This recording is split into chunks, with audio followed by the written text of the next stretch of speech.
अच्छा, ये जो मैजिक मोदी जी का गुजरात में चला है, वो मैजिक जो है बिहार में क्यों नहीं चल पाता है? यादव परिवार से वो महिला आती है, इतना बड़ा घटना हुआ है, यादव के नेता जो है यहाँ पे डिप्टी सीएम है, उन्होंने ट्वीट तक नहीं किया। बिहार यूपी के राह पर बढ़ चुका है। कहलगांव का रास्ता जो है पूरे हिंदुस्तान में सबसे खराब रोड है। लगभग 30 से 40 किलोमीटर का वो सेक्शन है जो सबसे खराब है। ट्रक वालों से वसूली किया जाता है, जितने भी ट्रक वाले हैं, चाहे वो गिट्टी लेके आए, झारखंड से लेके आते हैं, वो लोगों से वसूली किया। आप ईमानदारी से बोलिए, आपको छोड़ के, आप अक्सर हर जगहों पे दिखते हैं, आप जाते हैं, आपको छोड़ के विपक्ष के कौन से नेता जो हैं हर जगह जो है जनता की समस्याओं को उठाने के लिए मौजूद? कल हम माननीय महामहिम राज्यपाल महोदय के पास भी जा रहे हैं, एक शिष्टमंडल लेकर। राज्यपाल भवन के पास, मुख्यमंत्री सचिवालय के पास, या डक बंगला चौराहा, गांधी मैदान, हर दूसरे दिन लाठीचार्ज होता है। अभी कुछ दिन पहले जो है बीपीएससी वालों पे लाठीचार्ज हुआ। बीएसएफ के जवान बॉर्डर पे खड़े रहते, फिर भी बांग्लादेशी जो है उस बॉर्डर से घुस कैसे जा रहे हैं? वो बॉर्डर की तो सुरक्षा पुलिस तो करती नहीं है। मुख्यमंत्री की कुर्सी ही बचा लेना इनके लिए बड़ी उपलब्धि होगी। क्या विपक्ष के नेता बीपीएससी के बच्चों का साथ देंगे? गुजरात चुनाव आप लोग जीत गए, हिमाचल प्रदेश में चुनाव क्यों हार गए?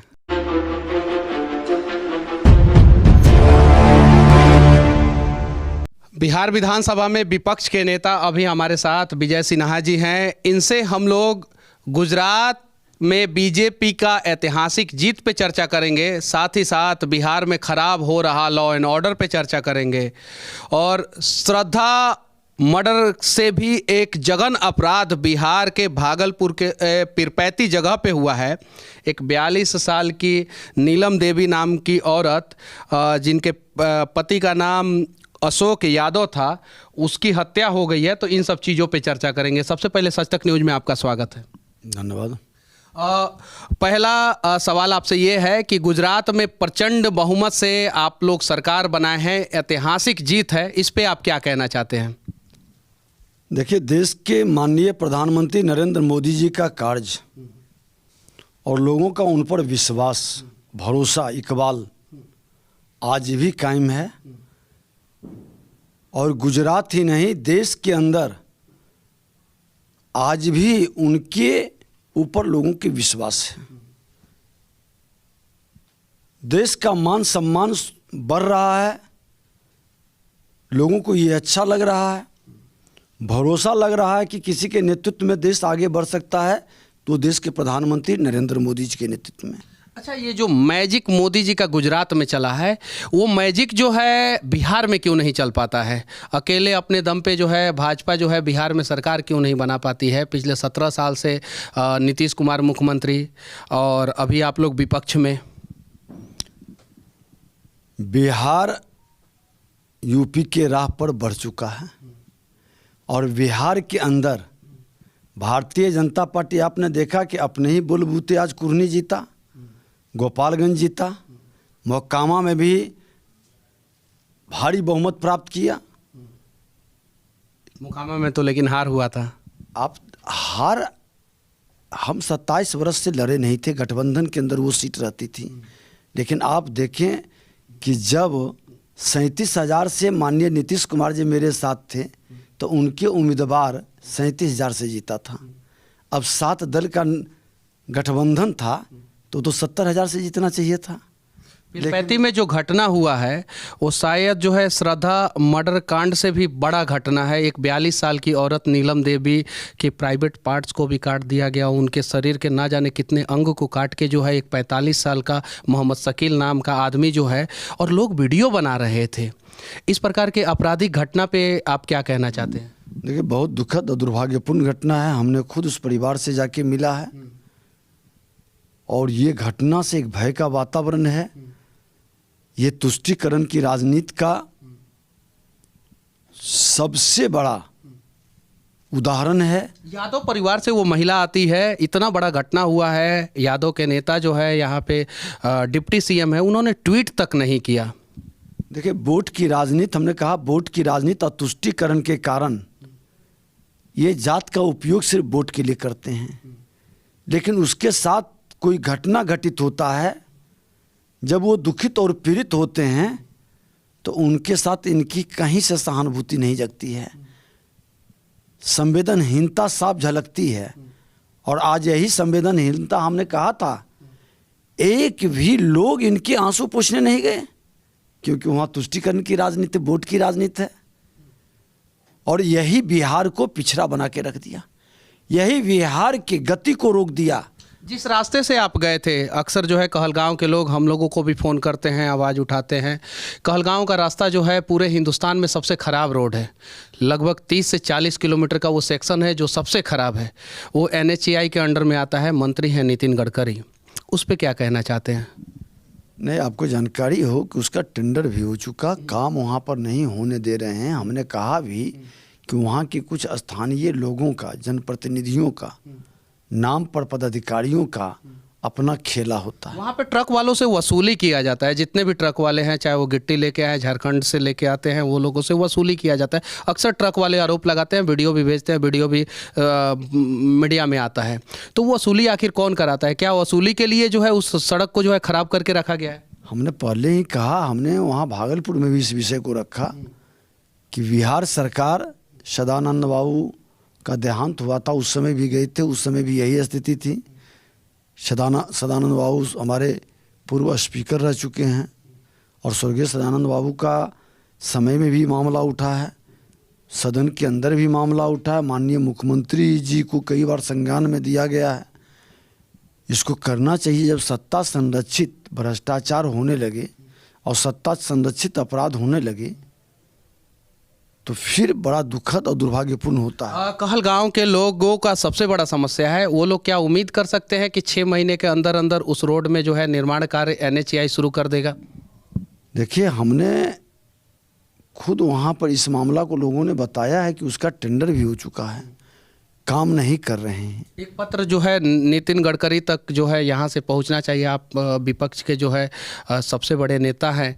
निश्चित तौर पर इस मामला को संज्ञान में लेकर के हम लोग भेजेंगे भी, और ये मामला को उचित प्लेटफार्म पर हमारे माननीय सदस्य भी इस बार उठा भी रहे हैं और इस विषय को गंभीरता से लेके, क्योंकि सचमुच में बहुत आवश्यक है। और केंद्र की सरकार आज पूरे बिहार के अंदर जिस तरह के सड़क की व्यवस्था बनाई है, ये दुखद दुर्भाग्यपूर्ण है कि लोकल राजनीति। नितिन गडकरी की जितनी भी प्रशंसा की जाए कम है। इतिहास में जो है सबसे मजबूत और सबसे अच्छे जो है पथ परिवहन मंत्री बने हैं, लेकिन कहलगांव का रोड देखने के बाद थोड़ा सा दुख होता है। अब आते हैं बिहार के लॉ एंड ऑर्डर पे। लगातार हर दिन पेपर में फ्रंट पेज पे जो है हत्या, अपराध, ATM चोरी, बैंक चोरी, शोरूम चोरी, सोना चोरी, ये सब चीज़ों को देखने को मिल रहा है। अभी जो है पटना सिटी में एक कबाड़ वाले युवक के सर में गोली मार दिया गया, उनसे 11 लाख रुपया लूट लिया गया। तो बिहार में ये जो माहौल बना है, इसके लिए कौन है दोषी? देखिए, सत्ता में जब अपराधियों की, भ्रष्टाचारियों की जमात बैठ जाती है तो उनके अनुयायी जो होते हैं उनका मनोबल बढ़ जाता है, और आज यही बिहार में हो रहा है। तो इसे रोकेगा कौन? विपक्ष का काम होता है कि अगर कहीं भी जनता को सत्ता दल से ज़्यादा कम और विपक्ष से ज़्यादा उम्मीद होता है। अगर जनता के साथ कहीं भी गलत होता है तो विपक्ष के नेताओं को सड़कों पे आना चाहिए। आप ईमानदारी से बोलिए, आपको छोड़ के, आप अक्सर हर जगहों पे दिखते हैं, आप जाते हैं, आपको छोड़ के विपक्ष के कौन से नेता जो हैं हर जगह जो है जनता की समस्याओं को उठाने के लिए मौजूद रहते हैं? आपको छोड़ के।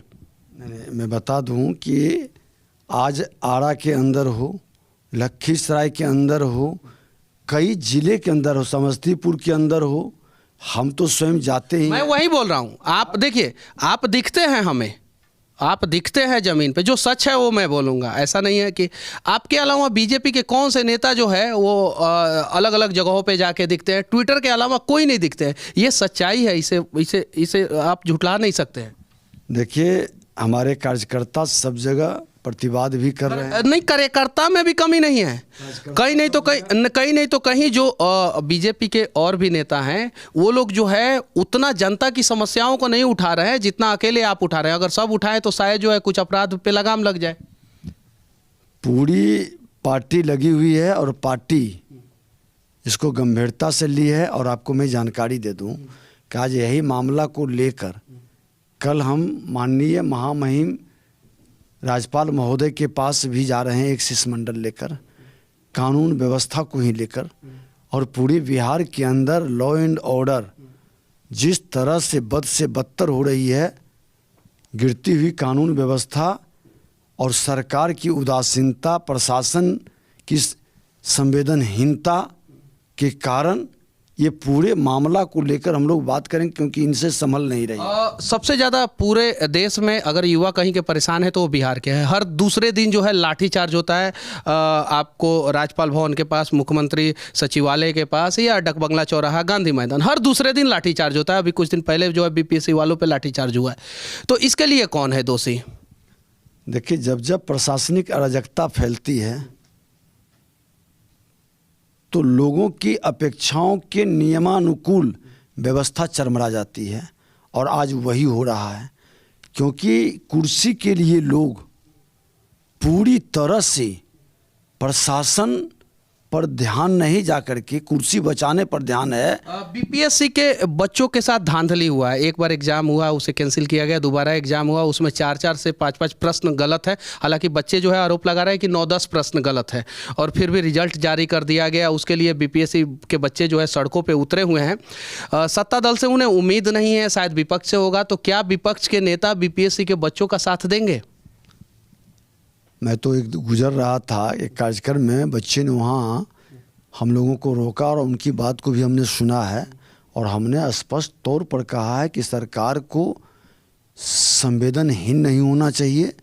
संवेदनशीलता के साथ इनके प्रश्न जो है, 9 प्रश्नों का जवाब गलत का आरोप लगा रहे थे, एक प्रश्न का जवाब सुधारा भी गया था, और 8 प्रश्न का। ये दुखद दुर्भाग्यपूर्ण है कि बीपीएससी जैसी संस्था के अंदर, आयोग के अंदर, अगर जो 150 प्रश्न सही रूप से चयन नहीं कर सकते, आपकी मानसिकता पर प्रश्न उठ रही है, आपकी पवित्रता पर अंगुली उठ रही है, तो ऐसे लोगों को हटाना चाहिए। ऐसे लोगों को लंबे समय से वहाँ बैठा कर कहीं न कहीं सरकार प्रतिभा का दमन कर रही है, उसकी पारदर्शिता को समाप्त कर रही है, और उस आयोग की विश्वसनीयता को खत्म कर रही है। एक और सवाल, बिहार में जो है युवाओं के बाद सबसे ज़्यादा अगर कोई परेशान है तो यहाँ के किसान।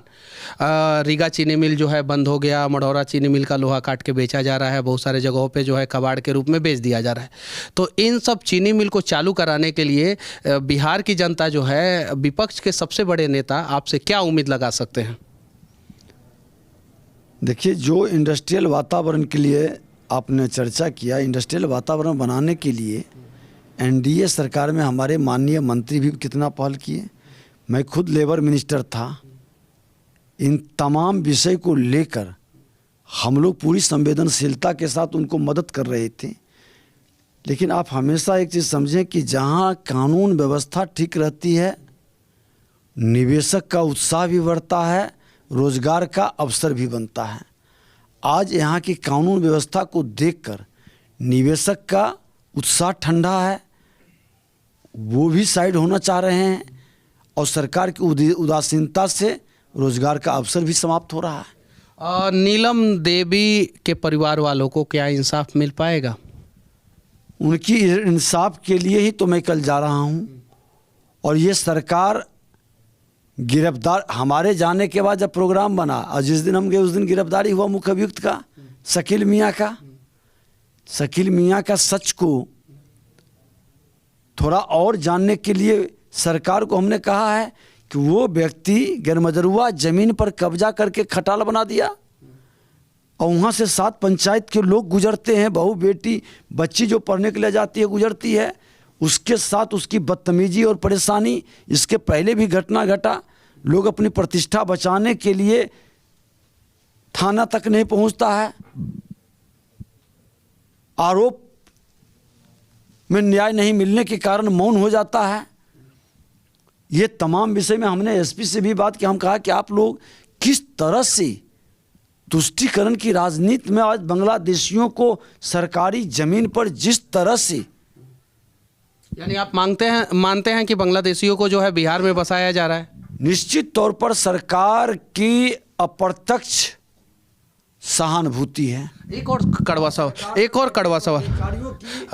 बड़े पद पर बैठे पदाधिकारियों का सुनियोजित ये खेल है। एक और कड़वा सवाल, बांग्लादेश बॉर्डर पे हमारे बीएसएफ के जवान खड़े रहते हैं। बीएसएफ जो है गृह मंत्रालय के अंदर आता है, तो जब बीएसएफ के जवान बॉर्डर पे खड़े रहते हैं, फिर भी बांग्लादेशी जो है उस बॉर्डर से घुस कैसे जा रहे हैं? वो बॉर्डर की तो सुरक्षा पुलिस तो करती नहीं है। आप एक चीज़ बता दें कि आज बंगाल के अंदर और बिहार के अंदर बिहार के सीमांचल के अंदर जिस तरह का वातावरण है, जिस तरह का माहौल है, जब से देश के प्रधानमंत्री नरेंद्र मोदी जी आए हैं तब से टाइट किए हैं। उसके पहले कितने लोग घुसे हैं, और जो लोग घुसे हैं धीरे धीरे यहाँ की नागरिकता प्राप्त करने के लिए कितना खेल बेल कर रहे हैं, और सरकार, सत्ता, शासन, प्रशासन में बैठे लोग इनको किस तरह से नागरिकता का स्वरूप देने में लगे हैं। अच्छा, गुजरात चुनाव तो मैं आपको जानकारी दे दें और सुन लीजिए कि मैं लेबर मिनिस्टर था तो लेबर कार्ड बनाने में मैंने रोक दिया था कि आप पूरी तहकीकात करिए, उनके परिवार के, उनके लोगों की पहले से पूरी जानकारी प्राप्त कीजिए। जब गुजरात चुनाव आप लोग जीत गए, हिमाचल प्रदेश में चुनाव क्यों हार गए? हिमाचल प्रदेश का देखिए, कुछ प्रदेश का, छोटे स्टेट का एक नेचर भी होता है, एक बार सत्ता एक बार विपक्ष, ये पलटते रहता है। और हर बार आप देखते हैं, फिर भी पिछले बार बहुत लोगों की सफाया हो गई, हम लगभग में बराबर आ जाते हैं, सीट कुछ कम हो जाती है लेकिन सफाया नहीं होता है। वो सफाया का युग चला गया है। आप हिमाचल में देखें कि सरकार पलटते रही है, दोबारा वहाँ का नेचर रहा कि नहीं लौट पाती है। इस बार हम लोग लौटते लौटते ठहर गए। अच्छा, अब बिहार का विकास कैसे होगा? बिहार से पलायन कैसे रुकेगा? बिहार के युवाओं को बिहार में रोजगार कैसे मिलेगा? बिहार के लोगों को बिहार में स्वास्थ्य सुविधा का व्यवस्था अच्छे ढंग से कैसे मिलेगा? देखिए, जब तक हम जातीय जहर के लहर से लोगों को प्रभावित करेंगे, शैक्षणिक वातावरण को हम सशक्त और मजबूत नहीं करके खाना पूर्ति करेंगे, आज शिक्षा हो, स्वास्थ्य हो, सिंचाई हो, सड़क हो, सुरक्षा हो, ये तमाम विषय पर संवेदनशीलता दिखाई पड़नी चाहिए। और ये विषय को पहले से ही हम लोग जब सरकार में थे उस समय भी गंभीरता से ले रहे थे। हम लोग बार बार सरकार को सतर्क सावधान करते थे। कुछ वातावरण बना भी था, बनने का अवसर आज 2005 में एनडीए सरकार बिहार के अंदर आई। 2005 से 10 के अंदर आप देखिए, सुरक्षा के मामले में, शिक्षा के मामले में, स्वास्थ्य के मामले में कितना बड़ा परिवर्तन हुआ था। जब रास्ता पर पटरी पर गाड़ी आई तो डिलेल कौन कर दिया। फिर 2010 के बाद 2/3 बहुमत आई, इनके मन में अहंकार आ गया कि मैं अपने बलबूते ही सरकार क्यों नहीं बना। इनके मन में, यानी कहने का मतलब है कि ये प्रधानमंत्री बन सकते हैं, प्रधानमंत्री के उम्मीदवार हैं क्या? ये यही तो कह रहा हूँ कि ये सपना जग गया, और उस सपना के परिणाम 2013 में फिर सरकार आरजेडी के साथ, जिसके विरुद्ध लड़के आए थे, जब पटरी को पर गाड़ी को लाए थे और सुधारने लगे तो फिर बेपटरी कर दिए। इनकी अहंकार के कारण, इनके स्वार्थ के कारण, बड़े भाई छोटे भाई दोनों मिली भगत के कारण बिहार को बेपट्टी कर दिया। अच्छा, 2024 में क्या नरेंद्र मोदी जी को एज अ प्रधानमंत्री कैंडिडेट नीतीश कुमार टक्कर दे पाएंगे? मुख्यमंत्री की कुर्सी ही बचा लेना इनके लिए बड़ी उपलब्धि होगी। हमको लगता है 24 तक इनकी कुर्सी बचेगी ही नहीं। प्रधानमंत्री का सपना तो बहुत दूर का है, और सपना कभी अपना नहीं होता है। जिसने भी सपना दिखाया है उनको ये मुख्यमंत्री की कुर्सी भी छीनने की तैयारी में लग गया है। इनको आश्रम भेजने का कई बार सलाह भी दे चुका है। चलिए, ये विजय सिन्हा जी हैं जो बिहार बीजेपी के विपक्ष के नेता हैं, और इनके बारे में आप लोग क्या सोचते हैं? बिहार के विकास के बारे में आप लोग क्या सोचते हैं? इन सब चीज़ों पे आप लोग अपना राय जरूर रखना। साथ ही साथ पिपरपैती में जो घटना हुआ है उसके लिए भी आप लोग आवाज़ जरूर उठाना। जय हिंद।